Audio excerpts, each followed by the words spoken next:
عادت بیان کرنے کے جس میں کہتے ہیں ہائے حسین تو سکینہ تو زینب. ہمارے بزرگوں نے ہمیں یہ سبق ہمارے بزرگوں نے ہمیں بتایا کہ امام حسین کی شہادت اس طرح بیان کرو کہ نوجوانوں میں جذبہ جہاد پیدا ہو, عورتیں صبر کا پہاڑ بن جائیں. اس طرح شہادت ہم وہ والی. لیکن ایک بات ضرور ذہن میں رکھیں, یہ جو لوگ کہتے ہیں نا بڑے مظلوم تھے پانی نہیں آ سکا, میرے سے حوالہ دیکھے جس نے دیکھنا ہے, میرے سے حوالہ دیکھے. میرے سے حضرت امام حسین میدان کربلا میں تھے تو تھوڑی سی جگہ کھود کے نا امام حسین نے تو خندق کھودی. خندق کھودنا عرب کا رواج تھا, مدینے میں بھی خندق کھودی گئی, اس کا نام ہی جنگ خندق. تو خندق کھود کے نا آگ جلائی جاتی تھی, یہ حفاظت کا ایک ذریعہ تھا تاکہ دشمن نہ آئے. تو امام حسین نے اپنے خیمے کے سامنے خندق کھود کے اس میں آگ جلائی تاکہ پردہ رہے, عورتوں کے پاس کوئی دشمن نہ آئے. تو ایک شخص سامنے کھڑا ہو کے کہنے لگا حسین تو نے دنیا میں ہی آگ جلا لی ہے. معاذ اللہ ثم معاذ اللہ, کہنے لگا آگے تو آگ ملے گی, یہاں جلا لی ہے. تو امام حسین کہنے لگے میں حکم دیتا ہوں آگ کو کہ تجھے ابھی پکڑ لے. لوگ کہتے ہیں مظلوم تھے, میں حکم دیتا ہوں آگ کو تجھے ابھی پکڑ لے.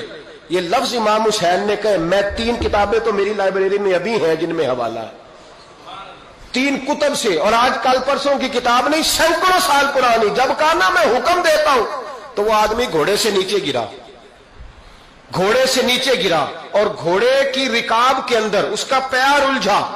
گھوڑا ڈر کے اتنا دوڑا کہ جا کے اس آدمی کو آگ میں پھینک دیا. امام حسین کے سامنے جل کے مر گیا.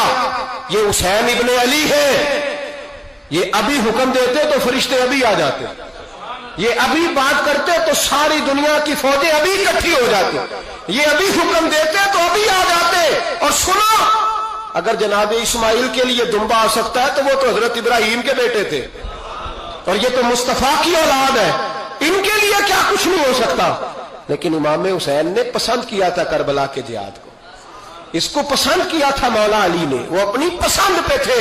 کوئی آدمی اس طرح نہ بیان کرے کہ بڑے مظلوم تھے تو بڑی مشکل میں تھے تو بڑا روتے تھے بڑے, اور کوئی شخص ایسی بات. یہاں تو تماشا لگ گیا ہے, تماشا لگ گیا ہے. ایک وہ ہے جو آج کل کہہ رہے ہیں بس جی وہ تو 2 شہزادوں کی جنگ تھی, انہیں بھی شرم نہیں آتی, اور ایک ممبروں پہ چڑھے ہوئے ہیں, چہرے پہ داڑھی کوئی نہیں, سر پہ ٹوپی کوئی نہیں, بازاری سا انداز ہے, کبھی دوڑ کے ادھر جاتے ہیں, کبھی بھاگتے ہیں, کبھی کہتے ہیں اونچا بولنا, پیروں پہ کھڑا ہونا. یہ لوگ بیان کریں گے امام حسین کی بات, یہ لوگ بیان کریں گے. بیبیوں کے مصائب پڑھ رہا ہوں, وہ اور بیبیاں ہوتی ہیں جو ہائے ہائے کرتی ہیں, واہ بیلا کرتی ہیں. یہ میرے نبی کا خاندان ہے, یہ میرے نبی کا خاندان ہے, نبی کا خاندان. میں حوالہ دکھاؤں گا, مجھ سے سنو حوالہ. حضرت سیدہ زینب نے سارے جنازے دیکھے, بھتیجوں کو, بھانجوں کو, سب کو شہید ہوتے دیکھا. عورتیں ڈرتی میت کو ہاتھ نہیں لگاتی, چیختی ہیں بیبیاں. لیکن حضرت جناب زینب نے پتہ کیا دیکھا تھا, وہ سننا ذرا. امام حسین کی لاش مبارک کربلا میں پڑی تھی, اور امام حسین کا سر کاٹ کے نیزے پہ چڑھایا گیا تھا, اور وہ بیبیوں کے سامنے سامنے خالی سر چڑھ رہا تھا, اور سینکڑوں میل کا سفر کر کے دمشق کے بازاروں سے گزرتا وہ سر گیا. آج میں سر کی بات نہیں کرتا, سر کی. آپ مرد ہیں, جوان ہیں سارے, یہاں کسی کا کٹا ہوا ہاتھ پھینک دیا جائے نا, ہاتھ تو لوگ چیخے مار کے دوڑ جائیں گے, بلکہ ہاتھ تو دور رہا, کسی کی انگلی کاٹ کے یہاں پھینکی جائے تو لوگ چیخے مار کے مرد دوڑ جائیں گے. لیکن کٹا ہوا سر دیکھا, لاشیں دیکھے. یزید کا دربار آیا, بی بی صاحبہ کو نا ایسے عورتوں نے اپنے حالے میں لیا ہے. سیدہ زینب وہاں بیٹھ گئیں. تو جب بولا نا یزید دربار میں, کہنے لگا کہ دیکھو اللہ نے عزت والوں کو عزت دی, معاذ اللہ ثم معاذ اللہ. اور میرے مخالفین کا کیا حشر ہوا جب اس نے دیکھے نا, ایک آدمی مجبور ہے, مقہور ہے, اتنا لمبا سفر ہے, غربت ہے, پیاس ہے, بیماری ہے, کیا انداز ہے. جب اس عالم میں یزید کے دربار میں اس نے گستاخی کی امام حسین کی. یہاں لوگ کہتے ہیں کسی کو کچھ نہ کہو, کہ کیوں نہ کچھ کہیں, جو سیدنا امام حسین کے بارے میں بات کرے گا زبانیں کھینچیں گے اس کی, جو صحابہ کے بارے میں بات کرے گا ہم کرنے دیتے ہیں. یہ کیا بات ہوئی, گستاخی کرنا, بے ادبی کرنا, یہ کون سا دین ہے؟ یہ تو تم بے دینی پھیلا رہے ہو. سنو, جب اس نے بے ادبی کی تو سیدہ زینب چپ نہیں رہی, بلکہ حضرت زینب بولی اور کھڑی ہوئی, اور آپ نے تلاوت کی قرآن مجید کی. اور آیتیں پڑھی کرنے لگی وَتُعِزُّ مَن تَشَاءُ وَتُذِلُّ مَن تَشَاءُ بِیَدِکَ الْخَیْرُ، اور آپ فرمانے لگی یزید تو کہتا ہے تیرے مخالفین پسپا ہو گئے، تجھے عزت ملی. آپ فرمانے لگے یہ تیرا دربار ہے نا، یہ تیرا سجا ہوا ہے نا، تیرا اس وقت ڈنڈا چلتا ہے نا. فرمانے لگی چند سال ٹھہر جا، تیرے اوپر لوگ لعنتیں برسائیں گے. اور فرمایا جب جمعے پڑھے جائیں گے تو لوگ میرے حسین کے نام کے خطبے پڑھیں گے. فرمایا آج یہ تیرا دربار ہے نا. حضرت نعمان بن بشیر صحابی رسول تھے، وہ کہتے ہیں میرے قریب ایک نابینا صحابی بیٹھا تھا، سنو حوالہ میں دکھاؤں گا. کہنے لگے میرے قریب اس وقت یزید کے دربار میں ایک نابینا صحابی بیٹھے تھے. جب بی بی زینب نے یہ بات کی نا تو وہ نابینا صحابی میرا ہاتھ پکڑ کے کہنے لگے نعمان علی آ گئے ہیں، یہ تو علی کی آواز ہے، علی آ گئے.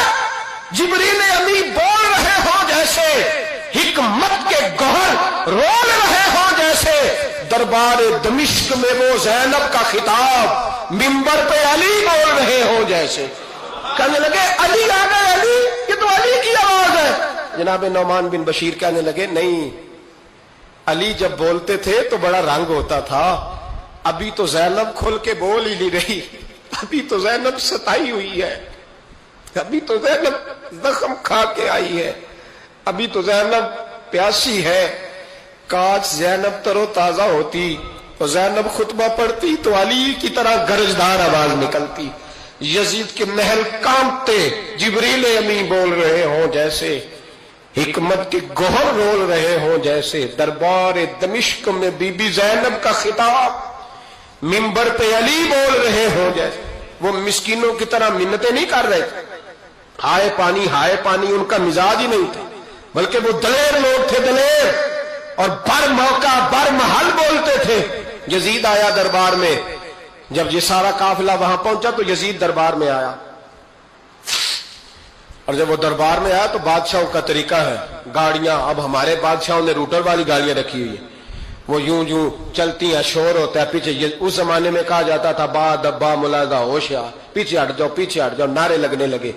تو یزید کا ایک ناخلف بیٹا امام زین العابدین سے کہنے لگا تیرا باپ کہاں ہے؟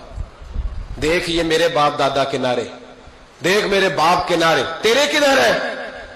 ابھی یہ بات شروع اس نے کی تھی کہ دمشق کی جامع مسجد میں زور کی اذان ہو گئی، اور جب مؤذن نے کہا نا اشہد ان محمد رسول اللہ، تو امام زین العابدین اس کا ہاتھ پکڑ کے کہنے لگے یہ میرے نانا کے نعرے لگ رہے ہیں، اگر تیرا ہے تو بتا، یہ میرے نانا کے نعرے ہیں. اور فرمایا تیرے باپ کے 2-2.5 سال لگیں گے، میرے نانے کے قیامت کے بعد بھی لگیں گے، میرے نانے کے نعرے قیامت کے یہ لگتے رہیں گے، لگ رہے ہیں اور لگتے تھے اور لگتے رہیں گے. میرے بھائی یاد رکھو، دلیری، ہمت، پہلی بات ان سے پیار کرنا ہے، دوسرا ان کی ہمت، ان کا مقام دلیری کرنا ہے، ان کا کام ہمت کرنا ہے، ان کا کام ڈٹ جانا ہے. کمزوری دکھانا اہل بیت کا طریقہ ہوتی ہے.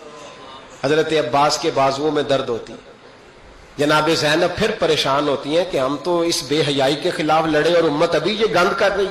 جو چوکوں میں کھڑا ہوتا ہے نا عورتوں کو تاڑتا ہے، وہ یزید کے طریقے پہ عمل کرتا ہے. یہ دلائل ہے، آپ سوچ لیں، اندازہ کر لیں کہ ہم نے کس جماعت میں کھڑے ہونا ہے. اس لیے گند سارا نکالیں.